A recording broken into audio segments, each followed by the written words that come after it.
estender os nossos braços e rezar esta Ave Maria pelo Padre Paulo Ricardo, entregando e pedindo as bênçãos de Deus, a graça de Deus, a intercessão da Virgem Maria pelo Padre e por cada um de nós. Rezemos juntos. Ave Maria, cheia de graça, o Senhor é convosco. Bendita sois vós entre as mulheres, e bendito é o fruto do vosso ventre, Jesus. Santa Maria, Mãe de Deus, rogai por nós, pecadores, agora e na hora de nossa morte. Amém. Em nome do Pai, do Filho, do Espírito Santo.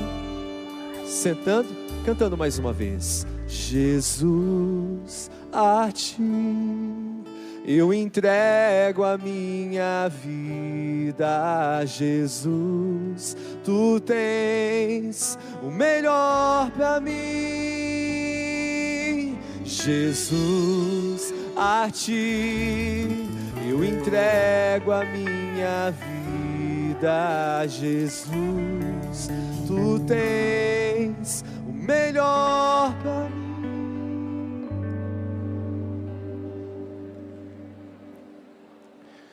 Louvado seja nosso Senhor Jesus Cristo. Uma alegria imensa estar aqui com vocês nesse acampamento Revolução Jesus. E o tema dessa minha pregação é a radicalidade de ser um jovem cristão. Em uma palavra, radicalidade de ser cristão chama-se santidade. É exatamente isso que foi a intuição inicial de Monsenhor Jonas Habib quando ele fundou a Canção Nova. A Canção Nova, ela existe porque no Concílio Vaticano II, na Constituição Lumen Gentium, capítulo 5, a Igreja disse uma palavra definitiva, uma palavra final a respeito de uma polêmica que havia. As pessoas se perguntavam, mas quem é que pode ser santo? E havia um grupinho de teólogos dentro da igreja que dizia que a santidade era somente para uma pequena classe de eleitos, de pessoas especiais. A santidade não era para todos. A santidade era só para uma elite. O Concílio Vaticano II, no capítulo 5 da Lumen Gentium, disse, não, nada disso. A santidade não é somente para uma elite. A santidade é para todos. É uma vocação universal. E então, crendo nessa realidade de que a santidade é para todos, ou santos ou nada, o Monsenhor Jonas Habib convidou um grupo de jovens para se entregarem totalmente a Jesus, com radicalidade, para se entregar de verdade. E para a gente entender isso, seria necessário a gente, em primeiríssimo lugar, entender a diferença entre ser santo e ser um cristão normal. Onde é que está a diferença? Qual é a radicalidade? Um dia, Jesus estava andando e veio um jovem correndo, esbaforido, querendo falar com ele, e disse, Senhor, o que é que eu devo fazer para entrar no reino dos céus? O que é que ele estava perguntando para Jesus? É o que eu devo fazer para ser salvo. Entrar no reino dos céus é ser salvo. Vamos repetir essa palavra, salvo, todos. Salvo. Então, o que eu devo fazer para entrar no reino dos céus? Ele está perguntando o que eu devo fazer para ser salvo. Jesus disse, siga os mandamentos. não matar, não cometer adultério, não roubar, não levantar falso testemunho. E o jovem disse: mas eu já faço isso. E o Evangelho de São Marcos então recorda que Jesus olhou para ele com amor, porque viu que ele de fato cumpria aqueles mandamentos. E aí então, Jesus quis radicalizar. Jesus radicalizou dizendo: então te falta uma coisa para ser perfeito. Para ser perfeito quer dizer para ser santo. Repete essa palavra: santo. Eis aí. Uma coisa é ser salvo, outra coisa é ser santo. Uma coisa é ser salvo, outra coisa é ser santo. Qual é a diferença? É que ser santo é você realmente decidir que vai se entregar a Deus, não somente fazendo o que você é obrigado a fazer nos mandamentos. Você vai amar Deus generosamente. Você vai fazer muito mais do que você é obrigado a fazer pelos mandamentos. Você vai fazer generosamente, com o coração aberto. Você vai se entregar a Deus e você vai fazer mais do que você é obrigado. Por quê? Porque o amor não tem medida. O amor não tem medida. O amor, ele é sem medidas.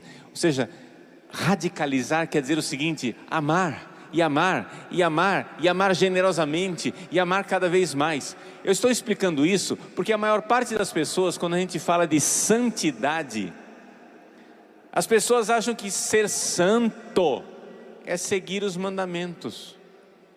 Mas isso não é ser santo, isso é ser salvo. Ser santo é mais do que os mandamentos, é muito mais. É você realmente amar Deus com radicalidade. Porque se a gente ficar com essa mentalidade tacanha de só fazer um mandamento, nós não vamos ser santos nunca. Aquele que é santo, ele toma a vida espiritual, a vida de Deus, a vida do Espírito, ele toma de assalto. Ele quer tomar de assalto, porque o reino dos céus é dos violentos e sofre violência até hoje. Violento aqui não quer dizer violência física. Você não vai matar ninguém, não é isso. Você vai fazer violência com você mesmo, porque você quer amar. E porque você quer amar, você precisa declarar guerra. Você precisa dizer para o homem velho, para a mulher velha que está dentro de você: eu te mato, desgraçado. Você precisa dizer isso. Você precisa dizer para o homem velho, para a mulher velha: seus dias estão contados, porque eu quero ser santo, eu não quero somente ser salvo.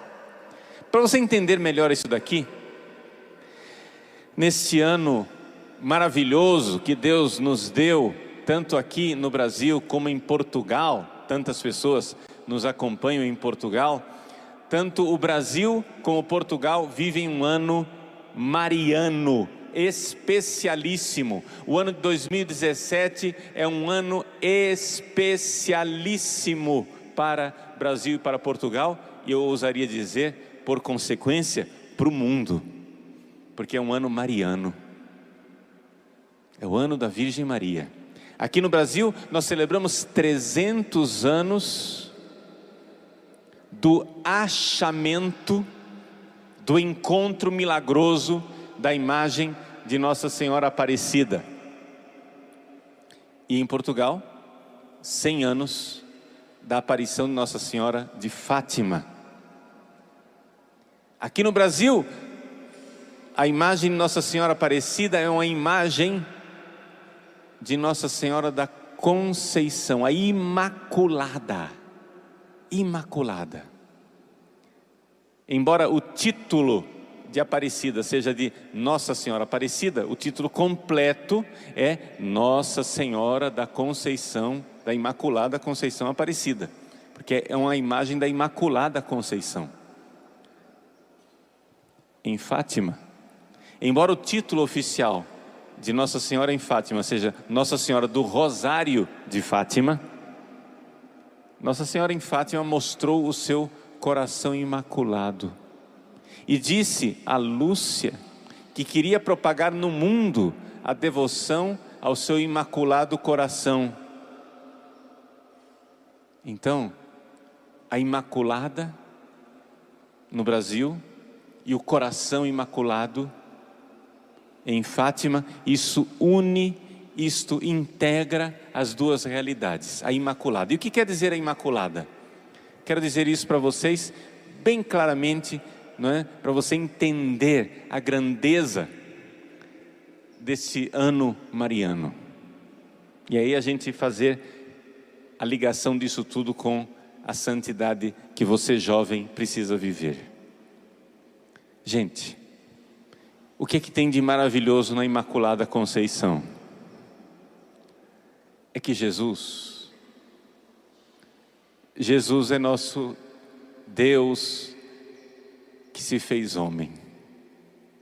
Agora, Deus não quis, ao enviar o seu Filho Jesus ao mundo, Ele não quis que Jesus fosse recebido logo de início com maus tratos, com indiferença, com falta de amor, porque é isso que nós faríamos com Jesus na cruz. Na cruz, nós iremos retribuir o amor de Deus com a ingratidão, com a indiferença, com bofetões, com cusparadas, com chicotes, com pregos, com coroa de espinhos. Mas Deus Pai não quis que Jesus fosse acolhido nesse mundo dessa forma. Deus preparou um lugar para Jesus vir a esse mundo.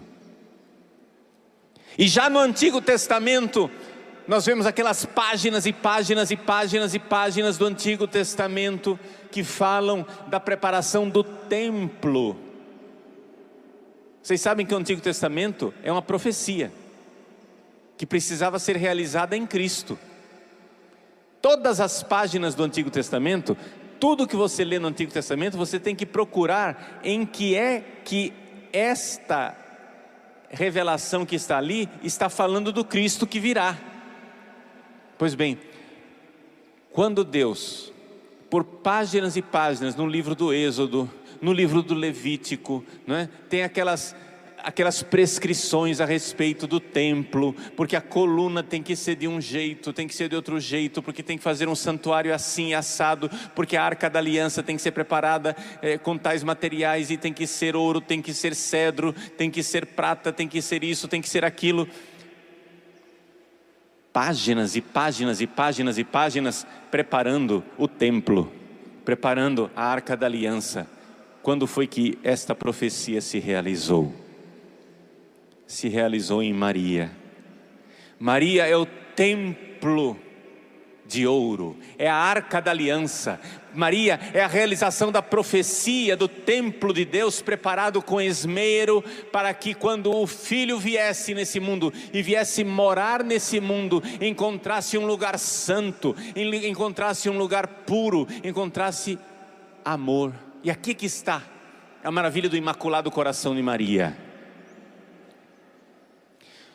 Deus, vejam só, Deus derramou no Imaculado Coração de Maria, desde o momento do seu nascimento, da sua concepção, Deus derramou mais graça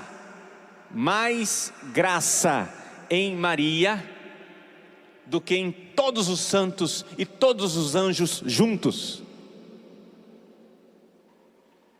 Deixa eu dizer isso para você.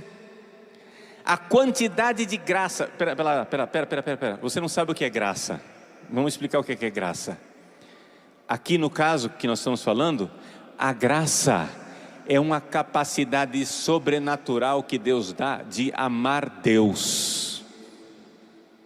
Você não é capaz de amar Deus. Eu não sou capaz de amar Deus. Abandonados a nós mesmos, nós só iremos responder a Deus com ingratidão, com indiferença e com esquecimento. Se não for a graça de Deus que nos auxilia, que nos ampara, que nos ajuda. Pois bem, os anjos, eles têm graça de Deus. E por isso eles conseguem amar Deus e louvá-lo e se entregar a Deus lá no céu e dar louvor a Deus. Que beleza! Os santos, eles tiveram a graça de Deus aqui na terra e por isso, com a graça de Deus aqui na terra, eles puderam amar a Deus e se entregar e aquele combustível maravilhoso que é a graça de Deus, não é? Foi ardendo no coração deles, naquela capacidade extraordinária de amar dos santos. E hoje eles estão no céu, na glória de Deus. Pois bem, pegue a quantidade de graça que Deus derramou no coração dos anjos, que Deus derramou no coração dos santos, e coloque num lado da balança. E pegue a quantidade de graça que Deus derramou no coração de Maria, e coloque no outro lado da balança.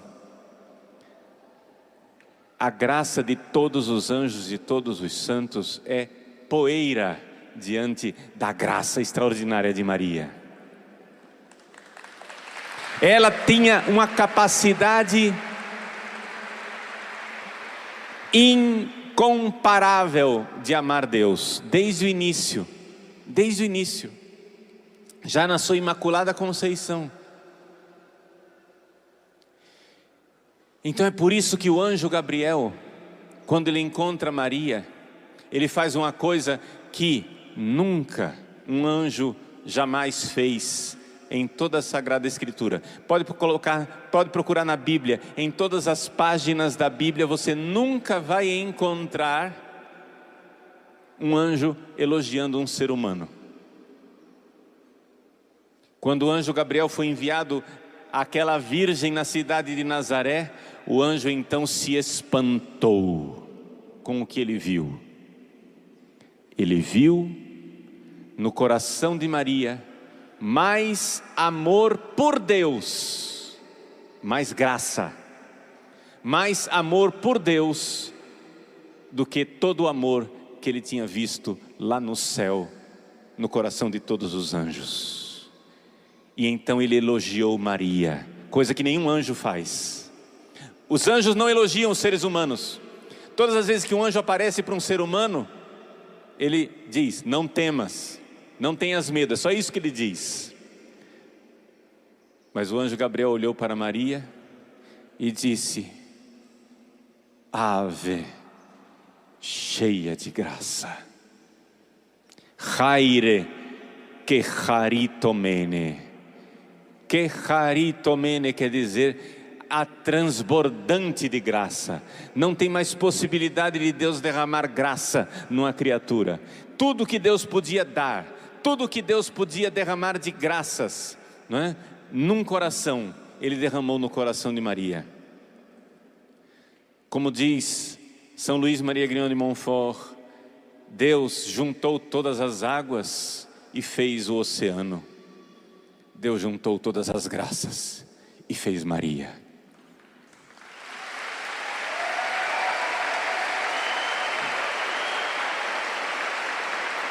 E aí você vai dizer: mas padre, que exagero! Por que falar tanto de Maria? Meu irmão, nós falamos tanto de Maria porque nós amamos Jesus. Porque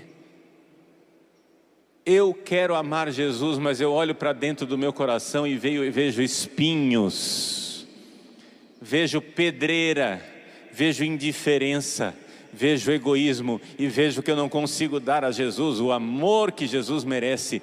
Mas não te vem vontade de dançar de alegria, não te vem vontade de exultar de alegria, não te vem vontade de levantar os braços em louvor a Deus no céu, por saber que Maria ama Jesus como Ele merece ser amado. Ele é amado como Ele merece no coração de Maria. Essa é a alegria de louvar Maria. Por quê? Porque finalmente Ele encontrou no coração da Virgem o amor que Ele merecia e que nenhum de nós seria capaz de dar.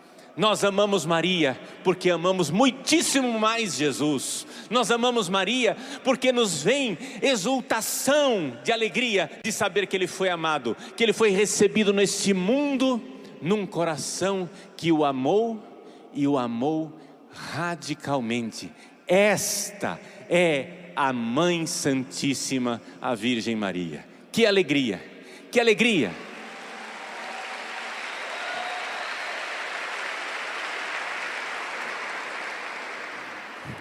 Por isso, quando nós olhamos para a pequena imagem de Nossa Senhora Aparecida, imaculada, nós olhamos para ela e dizemos: ó minha mãe, vós amaste Jesus como eu jamais serei capaz de amar. Muito obrigado, mãe, porque dais a Ele o amor que eu jamais conseguirei dar. É gratidão. Quando nós olhamos para a imagem do Imaculado Coração de Maria, revelada em Fátima, a Virgem com aquele coração no seu peito, aquele coração imaculado, nós olhamos para aquele coração e dizemos: ó mãe, Mãe Santíssima,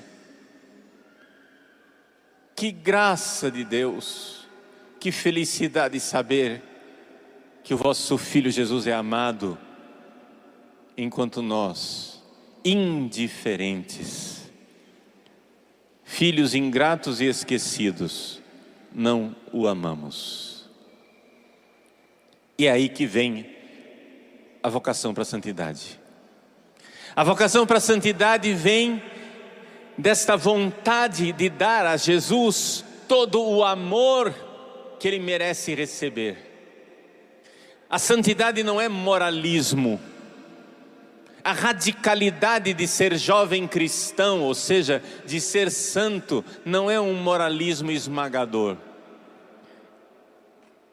Não é que eu quero colocar um peso nos seus ombros e dizer assim: te vira, agora você vai ter que ser santo por conta sua. Você vai ter que amar a Deus de todo o coração, com toda a sua alma, com toda a sua força, com todo o seu entendimento. Te vira. Se o Evangelho fosse isso, o Evangelho não seria uma boa notícia, seria uma má notícia.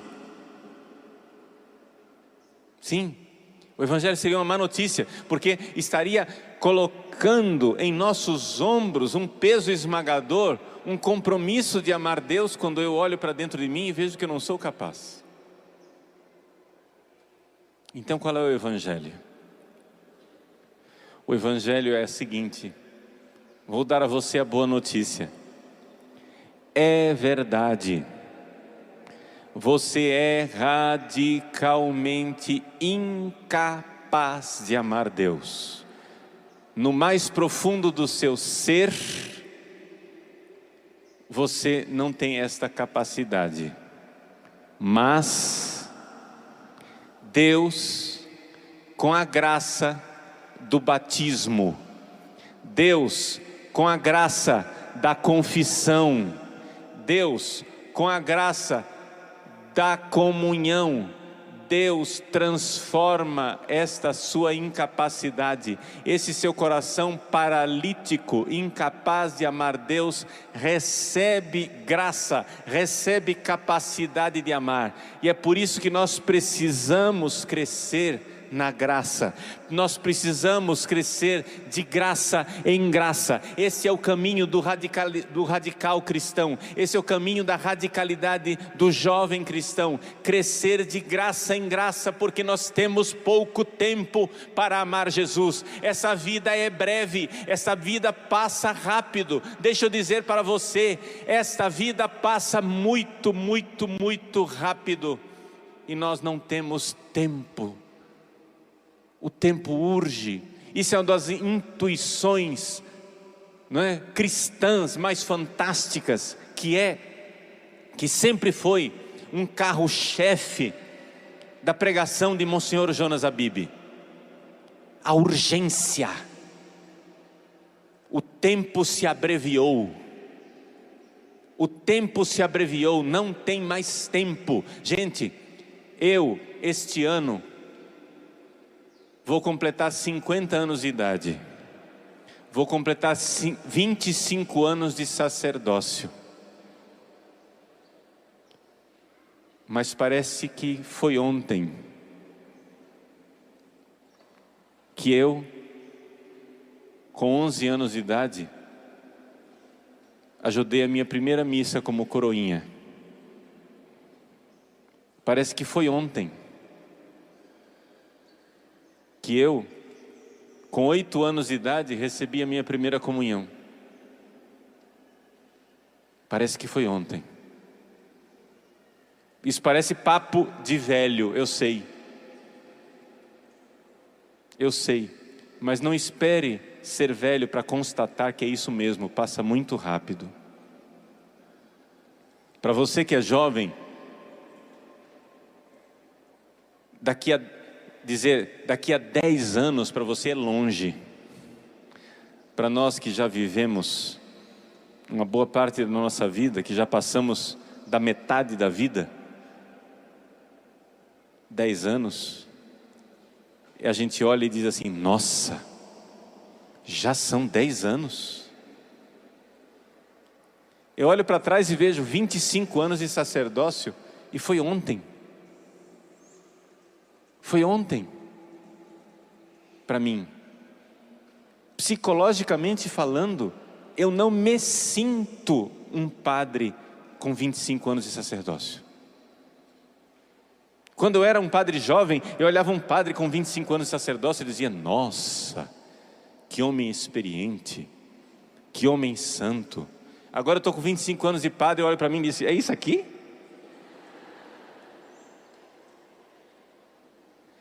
O tempo urge, o tempo passa, nós temos pouco tempo para amar Jesus. Nós temos pouco tempo para corresponder ao amor dele.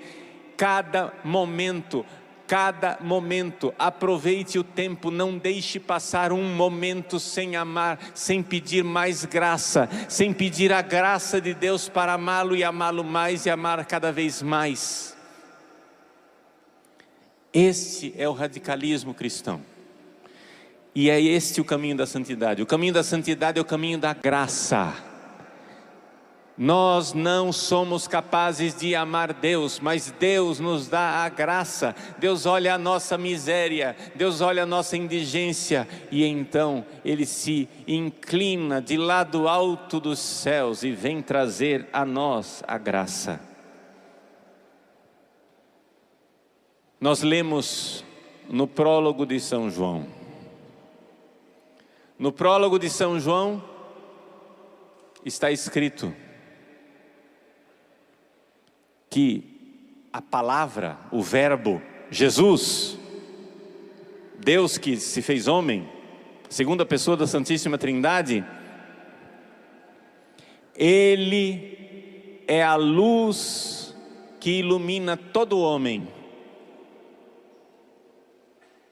E nele está a graça e a verdade. E nós dele recebemos graça sobre graça. Então vamos entender como é que a graça vem de Jesus e o que é que Maria tem a ver com isso, para que a gente aprenda de fato, concretamente, o caminho da santidade. Vamos lá, olha só. A graça, ela veio através de Jesus. Como é que esta graça veio a esse mundo? O próprio Evangelho de São João, lá, alguns versículos depois do prólogo, Jesus tem uma comparação fantástica, quando ele fala com Natanael. Ele diz assim: Natanael, você ficou admirado que eu te vi debaixo da figueira? Você vai ver coisas maiores. O que é que você vai dizer quando você vir os anjos subindo e descendo sobre o Filho do Homem? Isso daí é um sonho da escada de Jacó. Jacó, também conhecido como Israel, ele teve um sonho em Betel e viu uma escada que unia o céu e a terra, e os anjos subindo e descendo sobre essa escada, e por isso ele chamou aquele lugar de Betel, casa de Deus. Pois bem, Jesus está revelando que Ele é a escada. Os anjos sobem e descem, as graças de Deus sobem e descem, trazidas pelos anjos. Os anjos sobem a escadaria com as nossas orações, descem a escadaria com as graças de Deus, sobem e descem por essa escada que é Jesus, o único mediador entre Deus e o homem. Só que acontece o seguinte: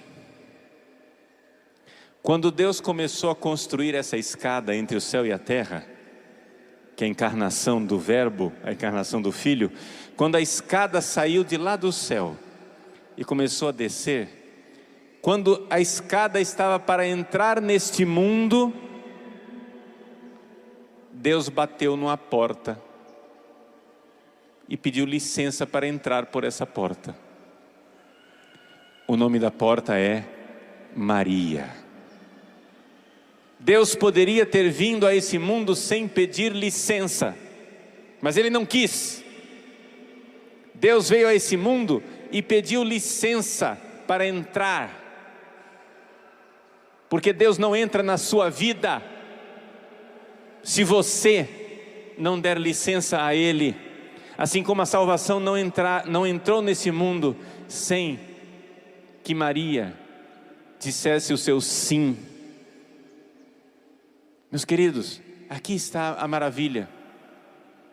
Por que é que nós dizemos que todas as graças vêm de Jesus e ao mesmo tempo, sem que haja nenhuma contradição, dizemos que Maria é a medianeira de todas as graças? Por que é que a gente diz isso? Não parece contraditório? Os nossos irmãos evangélicos protestantes pegam no nosso pé, dizendo assim: só existe um mediador entre Deus e o homem, é Jesus Cristo. E é verdade, só tem um mediador, só tem uma escada, a única escada. Por quê? Porque Jesus é essa escada, é essa ponte que une o céu e a terra. Para que uma ponte seja uma verdadeira ponte, ela precisa ter uma cabeceira firme de um lado e a cabeceira firme do outro lado. Somente Jesus é Deus como Deus é. Cabeceira firme lá, Deus. E somente Jesus é homem como nós somos. Cabeceira firme aqui desse lado também. Como Ele é verdadeiro Deus e verdadeiro homem, está feita a ponte. Ele é a ponte, Ele é a ligação entre Deus e o homem. Ele é a escada. Mas acontece que Deus gosta de fazer as coisas pedindo a nossa colaboração, a colaboração das suas criaturas.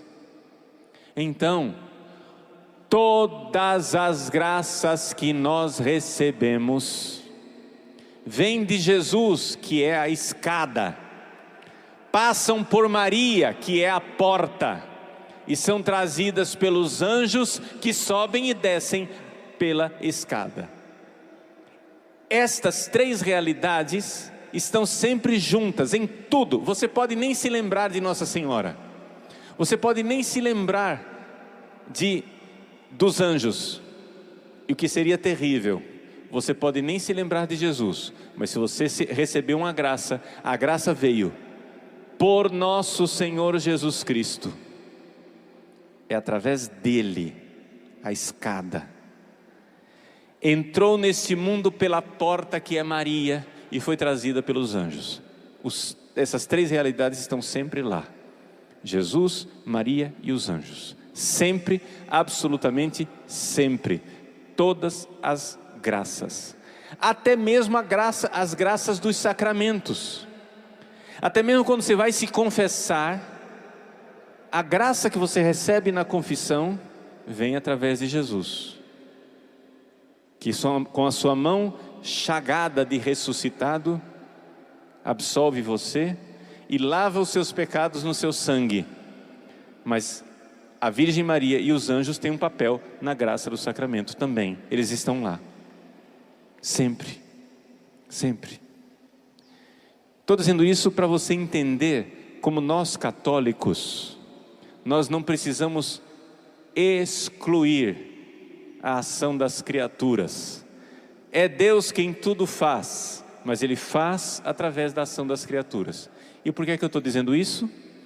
Porque Ele também não vai fazer na sua vida sem a sua colaboração, sem que você abra a porta do seu coração. Então vamos ser bem concretos, porque eu gosto que as pregações sejam concretas. Primeiro, você precisa manter acesa a chama do seu batismo. Quando você é batizado, você recebe uma velinha na mão, não é isso? Essa vela, ela é a chama, é a luz de Cristo que ilumina você interiormente a partir do seu batismo. Você precisa manter essa luz acesa. E isso como é que você faz? Você faz se mantendo em estado de graça. Você precisa evitar o pecado. Você precisa fugir do pecado grave. Você precisa estar sempre em sintonia com Deus, estar em estado de graça. É impressionante. Eu não sei se você nota isso, mas eu noto. É impressionante como a reação das pessoas que estão em estado de graça a Deus é diferente. A reação a Deus, existe uma docilidade maior. Já a pessoa que está em pecado, a docilidade dela é para com as tentações e o demônio. Quantas vezes você em família não vê isso? Na sua família. E o que é que o diabo quer? O diabo quer tirar você do estado de graça. Ele quer fazer com que você saia da amizade com Deus. Não deixe isso acontecer. É a graça. Mas só estar em estado de graça não é suficiente. Você precisa, para ser santo, você precisa crescer graça sobre graça, graça sobre graça. E como é que se faz isso? Se faz através do ato da fé. Eu quero insistir nisso porque é através da fé que vem para nós a santidade. Deixa eu explicar o que é fé. Fé em quê? Você precisa entender o seguinte: se você está em estado de graça, Deus está morando no seu coração como amigo. Ele é seu amigo. Se você não está em estado de graça, de alguma forma, existe dentro de você uma inimizade e um ódio contra Deus. Quando Nossa Senhora em Fátima quis que aquelas crianças fossem santas, sabe o que é que ela mostrou para as crianças? Primeiro ela abriu os braços e saiu dela uma luz maravilhosa. É a graça. Uma vez que as crianças estavam com toda aquela graça de Deus no coração, o que é que Nossa Senhora fez? Mostrou para aquelas crianças o inferno. Por quê? Deixa eu explicar para você o que é o inferno. E com isso eu amarro as coisas para que seja bem concreto, bem prático o seu caminho para a santidade. Veja só.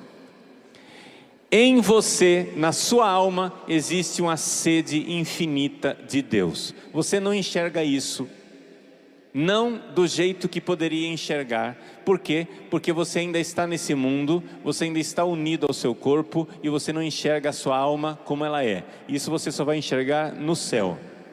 Nem mesmo os grandes santos enxergam a profundidade, o abismo que é a alma humana. Eles conseguem enxergar alguma coisa.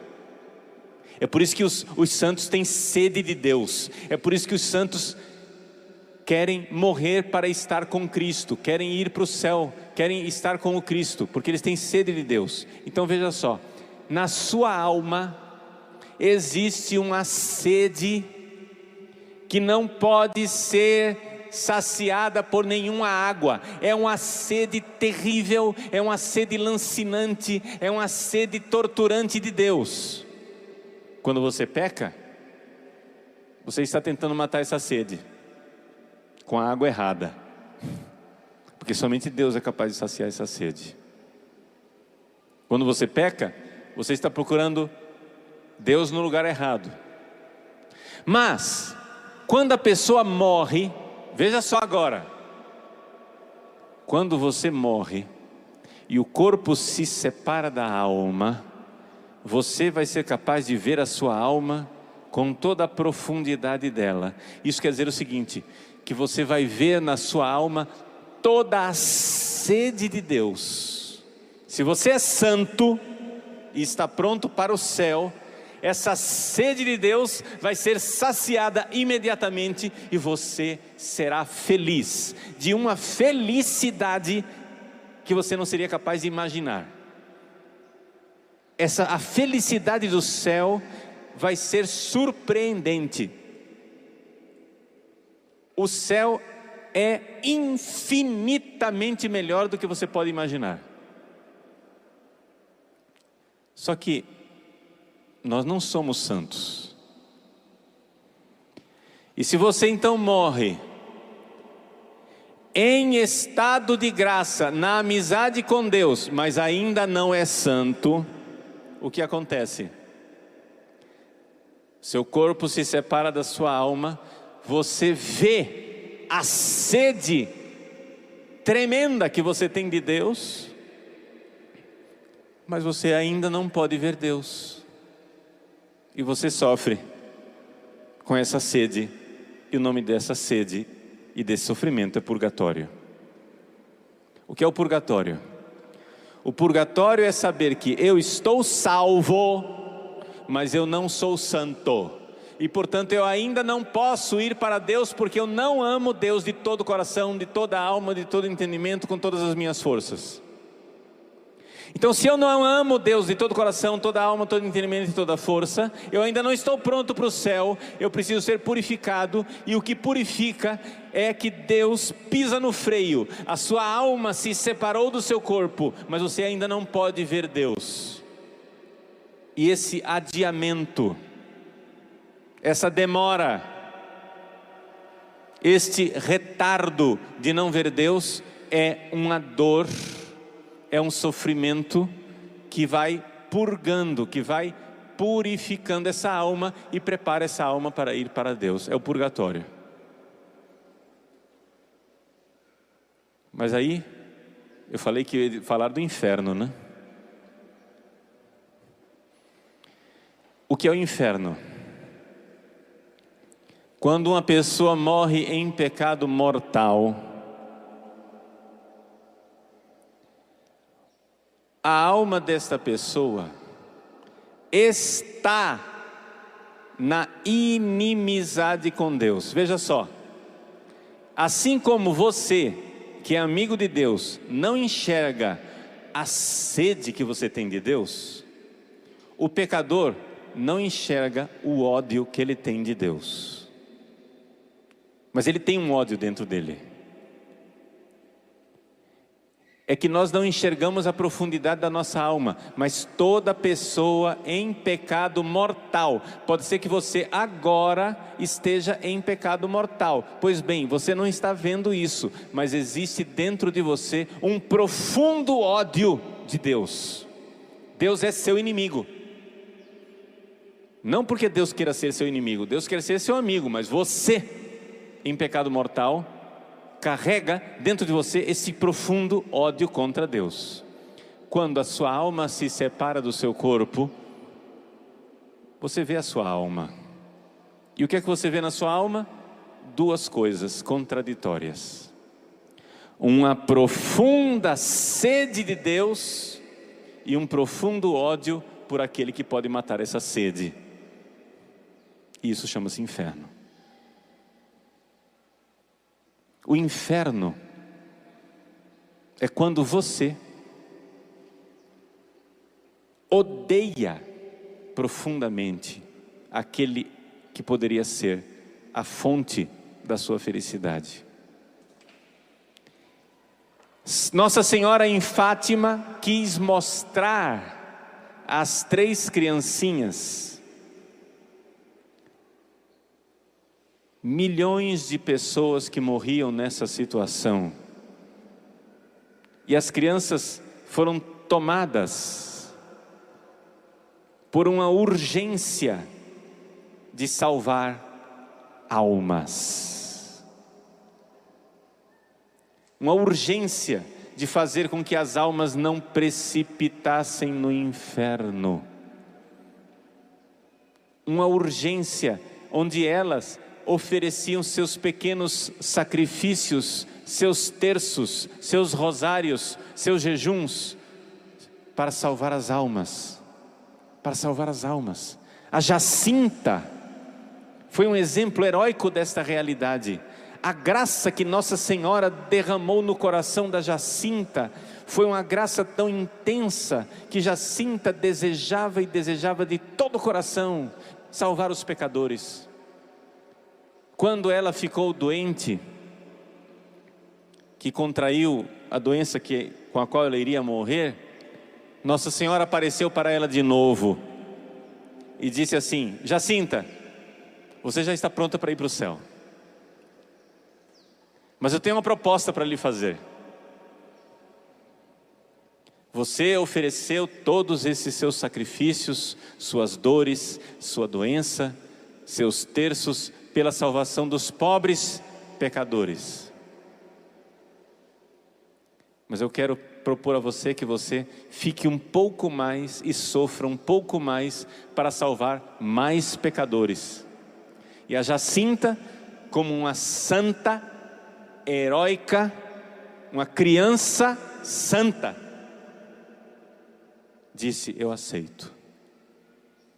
Então Nossa Senhora revelou para ela: então é o seguinte, você vai para Lisboa, lá eles vão internar você num hospital, você vai ficar longe dos seus pais, vai sofrer porque está sozinha, longe dos seus pais, vão fazer um tratamento, o tratamento vai ser inútil, você não vai se recuperar e vai sofrer muito mais, e aí vai salvar mais pecadores.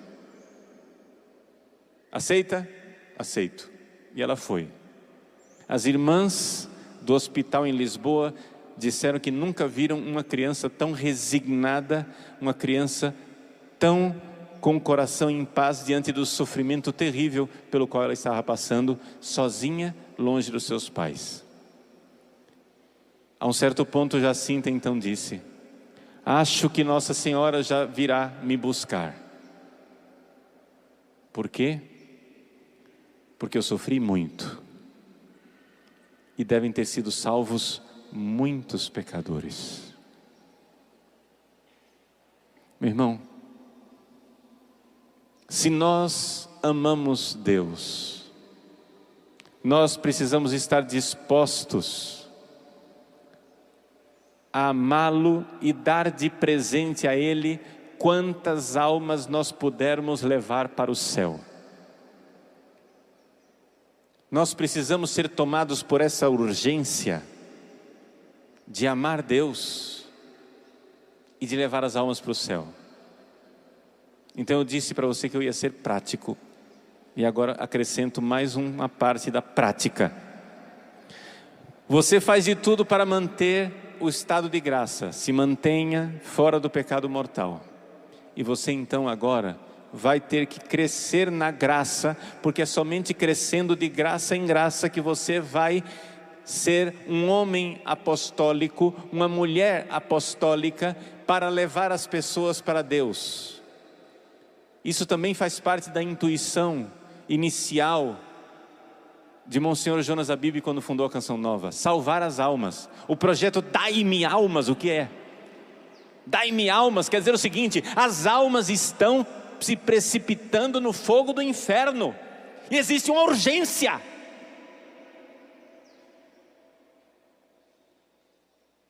Para que existe isso aqui? Para que é que o Monsenhor Jonas Abib idealizou tudo isso aqui? Se não for para salvar as almas, porque são numerosas, são a multidão, as almas que se perdem no fogo eterno. Meus queridos, Nossa Senhora é uma mãe bondosa, e porque é uma mãe bondosa, ela mostrou o inferno para aquelas crianças, e ela quer mostrar novamente para nós. A imagem de Nossa Senhora Aparecida foi pescada, primeiro o corpo e depois a cabeça. Isso é uma palavra de Deus para o Brasil. Nossa Senhora pescou primeiro o coração do brasileiro. Como que ela pescou o coração do brasileiro? O Evangelho das Bodas de Caná, que é o evangelho que se proclama no dia de Nossa Senhora Aparecida, Nossa Senhora intercede pelo povo brasileiro e com isso pesca o povo brasileiro. Ela diz para o seu filho Jesus: eles não têm mais vinho. Ela intercede, e o povo brasileiro acorre até Aparecida, vai até Nossa Senhora e pede as graças. Quem não tem uma graça que tenha recebido de Nossa Senhora? Quem não tem uma lista de graças e graças e graças que recebeu da intercessão dela? E assim nós somos pescados no coração, o corpo. Só que falta para o povo brasileiro ser pescada a cabeça, que é a segunda parte do Evangelho das Bodas de Caná. Fazei tudo o que ele vos disser. Você tem que ouvir Jesus com a cabeça, tem que entender a pregação da fé, tem que mudar a mentalidade. Você tem que ouvir: fazei o que ele vos disser. Ele vai dizer, você tem que mudar a sua cabeça. Não é só o coração, não é só a emoção. Você tem que mudar a sua mentalidade. Quando a imagem de Nossa Senhora Aparecida foi pescada, primeiro o corpo, o coração, e depois a cabeça, Deus estava dizendo para o povo brasileiro que ele tem uma tendência de desconectar cabeça e corpo, e que ele quer unir milagrosamente na sua graça a cabeça e o corpo do povo brasileiro, para que nós não sejamos somente afetivamente católicos, mas que tenhamos uma mentalidade, uma forma de pensar, e tenhamos uma cultura verdadeiramente católica, que nós façamos aquilo que nosso Senhor quer de nós. Esta é a vocação do povo brasileiro.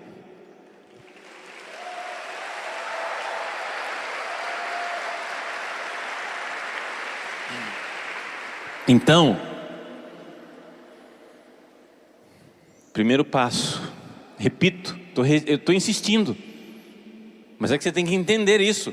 Se não tiver a chama acesa, não adianta.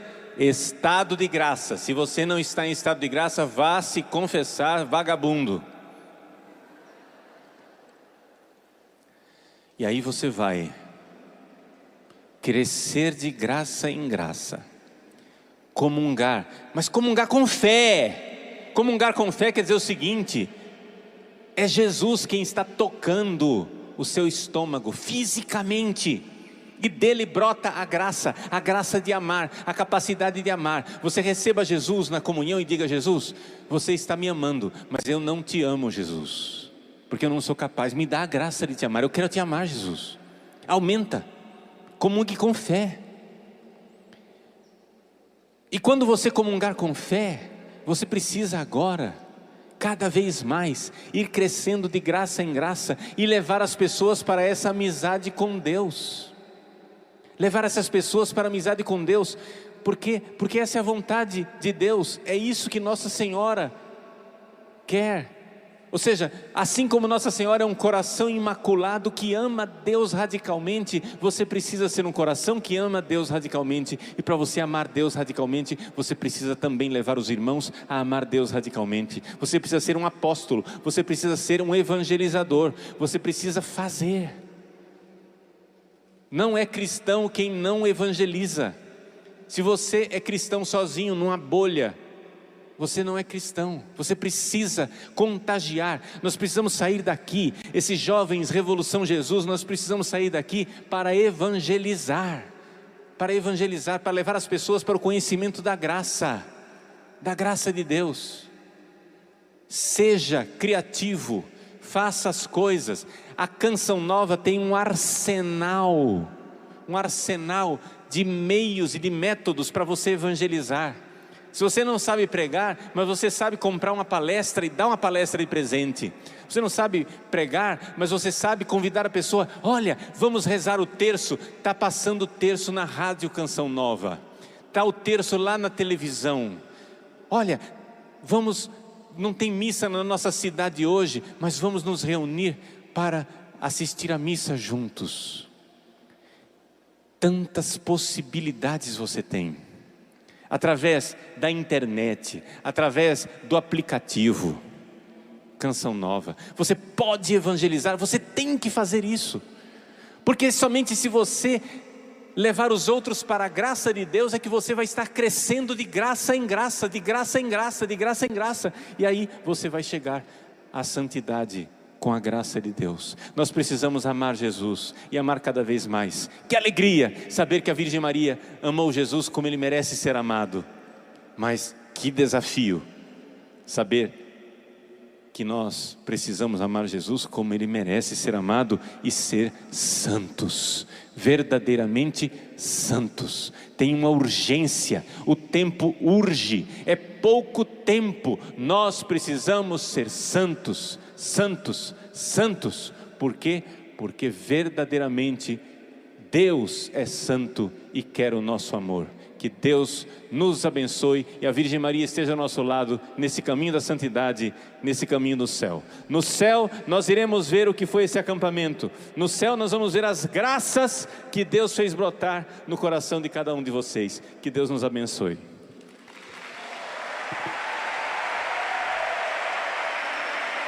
Vai ficando de pé. Fique de pé e diga ao mundo nesta hora, para que o mundo escute a sua decisão: ou santos ou nada mais queremos ser. Ou santos.